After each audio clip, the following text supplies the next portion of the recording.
পবিত্ৰ হোলী আৰু এই হোলী উৎসৱৰ কাৰণে আমাৰ শংকৰ সংঘৰ যি মূলৰ নামঘৰ এই নামঘৰ ভাগত ৰাইজে সেৱা লৈছে, ৰাইজে নাম লৈছে আৰু আমিও আশীৰ্বাদ বিচাৰি আহিছোঁ ৰাইজৰ কাৰণে। ৰাইজে আমাক হিয়া উজাৰি আশীৰ্বাদ দিছে আৰু যি আগন্তুক নিৰ্বাচন হ'ব, নিৰ্বাচনত আমি 100% বিজয়ী। প্ৰতিদিনাখনেই এটা ছবি বেলেগ হৈ আহি থাকে, এতিয়া ছবিবিলাক কেনেকুৱা হৈ আহিছে? না, আপোনালোকে এইবাৰ নিৰ্বাচনটোত দেখিছে নেকি কিবা অপজিশ্যনৰ কিবা হেৰি তেওঁলোকৰ কেম্পেইনিং দেখিছে নেকি? প্ৰতিদ্বন্দ্বী কোনো কেম্পেইনিং নাই। এতিয়া আমাৰ মাজতে কম্পিটিশ্যন হৈ আছে, বিধায়কৰ মাজত, মণ্ডল সভাপতিৰ মাজত, বুথৰ প্ৰেচিডেণ্টৰ লগত। গতিকে কোন বুথে কিমান বেছি ভোট দিব, কোনজন বিধায়কে কিমান বেছি ভোট দিব, আমাৰ দলৰ ভিতৰতে প্ৰতিযোগিতা হয় নিজৰ মাজতে। আৰু দেখিব পোৱা গৈছে যে কংগ্ৰেছৰ প্ৰতিটো নেতা বিধায়ক চব দেখোন কংগ্ৰেছ দল ত্যাগ কৰিছে, কি ক'ব গৈছে? কংগ্ৰেছতো এতিয়া মানুহ নাইতো, কংগ্ৰেছ দল ত্যাগ কৰিবই লাগিব, কংগ্ৰেছ শেষ হৈ যাব। ৰাইজে কংগ্ৰেছক প্ৰত্যাখ্যান কৰিছে, নৰেন্দ্ৰ মোদী ডাঙৰীয়াৰ যি 10 বছৰৰ সফলতা আৰু আমাৰ অসম চৰকাৰৰ যিটো 7.5 বছৰ যিখিনি কাম কৰিছে ৰাইজৰ, বিশেষকৈ দুখীয়া ৰাইজৰ, এইখিনি কামে ভাৰতবৰ্ষৰ জনসাধাৰণক, অসমৰ জনসাধাৰণক অন্তৰ চুই গৈছে। আজি ভৰত নৰহে পদত্যাগ কৰিলে, ভৰত নৰহে পদত্যাগ কৰিব, আৰু কিমান পদত্যাগ কৰিব। কালি মুখ্যমন্ত্ৰীগৰাকীয়ে কৈছে ভূপেন বৰাও বিজেপিত যোগ দিব। নিশ্চয় হ'ব পাৰে, নাথাকিব নেকি? অসম্ভৱটো হ'বলগীয়া নাই। কংগ্ৰেছৰতো কিমান লোক আহিলে, ৰাণা গোস্বামীৰ পৰা আৰম্ভ কৰি কিমান আহিলে। যদি ভৰত নৰহে পদত্যাগ কৰিছে, মুখ্যমন্ত্ৰী যদি কৈছে যে ভূপেন বৰা যদি আমাৰ বিজেপিত যোগদান কৰিব পাৰে, সেইটো অসম্ভৱ নহয়, সম্ভৱেই হ'ব।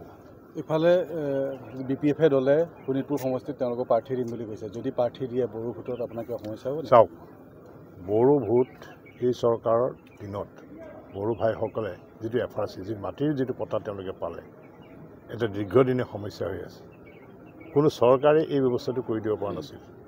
একমাত্ৰ অসমৰ মুখ্যমন্ত্ৰী ডক্টৰ হিমন্ত বিশ্ব শৰ্মা ডাঙৰীয়াই যিটো বড়ো ভাইসকলৰ বা জনজাতি ভাইসকলৰ যিটো মাটিৰ যিটো পট্টা, FRC যিটো মাটিৰ পট্টা, এই পট্টাটো দিয়াৰ ব্যৱস্থা কৰিছে। মই ভাবোঁ যে ইয়াত BPF কেণ্ডিডেট দিলোঁ, বড়ো ভাইসকলে ভাৰতীয় জনতা পাৰ্টিকে ভোট দিব। গহপুৰত খুব সুন্দৰ হ'ব, ভাল হ'ব। আমি 80ৰ পৰা 1 লাখ ভোটৰ ব্যৱধানত আমি জয়লাভ কৰিম। আমাৰ গহপুৰীয়া ৰাইজে ভাৰতীয় জনতা পাৰ্টীৰ চৰকাৰকেইখনে, কেন্দ্ৰীয় চৰকাৰ বা ৰাজ্য চৰকাৰে যিমানখিনি উন্নয়নৰ কাম কৰিছে, বিশেষকৈ গহপুৰ সমষ্টিত 16 চনৰ পিছত আৰু 14 চনৰ পিছত যি উন্নয়নৰ অবিৰত যাত্ৰা চলি আছে, এই অবিৰত যাত্ৰাৰ লগত মোৰ দৃঢ় বিশ্বাস গহপুৰ সমষ্টিৰ ৰাইজ আছে আৰু গহপুৰ সমষ্টিৰ ৰাইজে উন্নয়নৰ লগত থাকি সদায় ভোট দিয়ে। গতিকে এইবাৰ গহপুৰ সমষ্টিত বিপুল ভোটৰ ব্যৱধানত জয়লাভ কৰিম। গহপুৰ বাগান কেইবাখনো আছে, উঠিছে, চাওক, বাগান এয়া হৈছিলে আজিৰ পৰা 25 বছৰ 30 বছৰ আগৰ ৰাজনীতিৰ কথা আপুনি সুধিছে। আজি বাগিচা অঞ্চলত শিক্ষিত ছাত্ৰ ছাত্ৰী ওলালে, বাগিচা অঞ্চলত আজি মডেল হাইস্কুল হ'ল, বাগিচা অঞ্চলৰ পৰা আজি ACS অফিচাৰ ওলাইছে।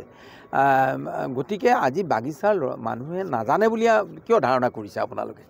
বাগিচাৰ মানুহে বিবেক ভোট দিব, বাগিচাৰ মানুহে ডেভেলপমেণ্টৰ ওপৰত ভোট দিব আৰু বাগিচাৰ মানুহে ভাৰতীয় জনতা পাৰ্টীৰ ওপৰত ভোট দিব। প্ৰাৰ্থীক এই কাৰণেই দিব যে ভাৰতীয় জনতা পাৰ্টী কেন্দ্ৰীয় চৰকাৰৰ নৰেন্দ্ৰ মোদী ডাঙৰীয়া আৰু অসমত ডক্টৰ হিমন্ত বিশ্ব শৰ্মা ডাঙৰীয়াই সকলো জাতি জনগোষ্ঠীৰ লগত চাহ জনগোষ্ঠীয় ভাই বন্ধুসকলক আগবঢ়াই নিবৰ কাৰণে যি প্ৰয়াস কৰিছে, সেই প্ৰয়াসৰ লগত তেখেতে সহমৰ্মিতা প্ৰকাশ কৰি তেখেতলোকে আমাক ভোট দিব।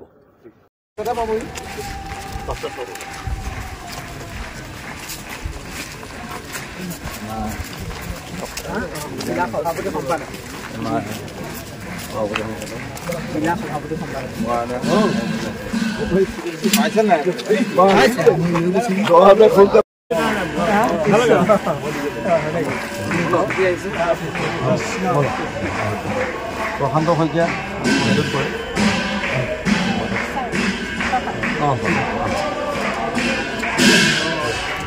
আজি নামঘৰ কিয় প্ৰসাদ দিয়া নহয়?